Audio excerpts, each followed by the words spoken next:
Andrew to True. Which players this offseason do you feel like are the best values in startup drafts right now? Rookies that didn't perform.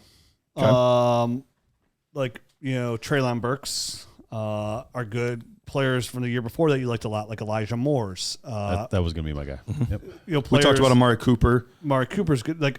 So older players that are over 27 are usually good value. Rookies from the previous year that didn't do a lot, and players that got hurt. That's usually where the best value is. Like Kyler Murray now in Superflex is going to have a dip to it. Dip because of that. Tony Pollard will have a slight dip because of his injury. That where was he going to went be there. another guy I brought up. Yep. So it's just finding that's where it is like where did you go into this season? Where are these players ranked, and then where are they going to startups? Because they always fall because people look at those players as risk, and like we mentioned before, people don't want to take a lot of risk. I mean, would a guy like Jonathan Taylor qualify? He might be a guy that slipped slightly. Especially from last year, he was going 1 or 2. Yeah, he's currently still number 2. Oh, is his ADP on Sleeper is 13. So he's not quite a value yet. Too high for me. Yeah, it's still too high. But at the running back position, my favorite value on Sleeper right now is still J.K. Dobbins. Yep. He's his ADP right now.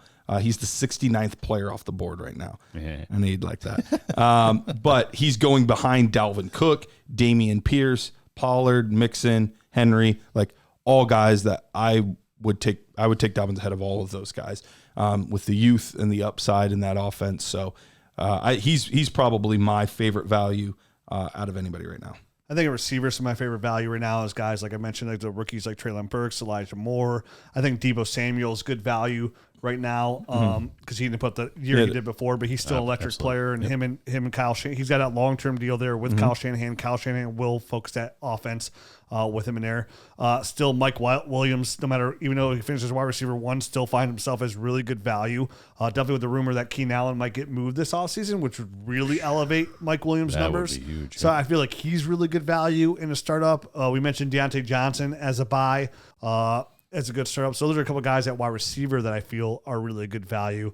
And I'm sure there's a couple more rookies and guys like upside, like young guys are upside, like Isaiah Hodgins, who we mentioned in our shows, the DJ Sharks. Those guys are upside to value as well. Yeah, I mean, Kadarius Toney, that guy. Who knows what that guy can really be? I know I mentioned him. I got a little bit of flack on Twitter. People kind of commenting on that video, but I mean, a full off season in Andy Reid's system, if his hamstrings are right, I think that guy can be electric in that offense. So that really is the biggest thing holding him back is his health. It really is. So hopefully a guy like that could be some value. Maybe Daniel Jones. Who knows? Just if there's a little bit of uncertainty around a guy, whether or not they're going to sign him or not. So Derek Carr has been a great value so far absolutely. that I've seen. Just because people don't know where he's going to go yet. Newsflash: wherever he goes, he's going to be the starter. Yeah, so he should still be valued pretty highly. Sure. Daniel Jones is still really good value in Superflex leagues at quarterback. Jared Goff has been really good value. And there's a couple guys you might want to risk, get a guy like I know I've been the number 1 homer, but I understand now he's never what I've even really thought. But like Baker Mayfield, a guy who has the opportunity to possibly go start somewhere. Guys like that are like upside guys that the old guys that people completely like just wiped out, but in this league might probably get another opportunity. They can get like the 17th round, right? Like a Baker Mayfield. But Jared Goff right now you can get like the 8th, 9th round, right around there. Daniel Jones, 6th round. Like Russell Wilson. I mean, obviously getting a much better situation right now, coming off a really down year, probably still presenting a little bit of a value. So I think he can, obviously he can really up his game in that offense. So you're just finding value. That's what it is in startup. You're constantly searching for value, right? Yep. Because you're trying to build a team too, but like you can find value at your need, right? Like there's gonna be running backs that hold value, like all those older running backs now, like the Dalvin Cooks, the Alvin Kamaras, that offer that upside. They hold value, right? Because of the position.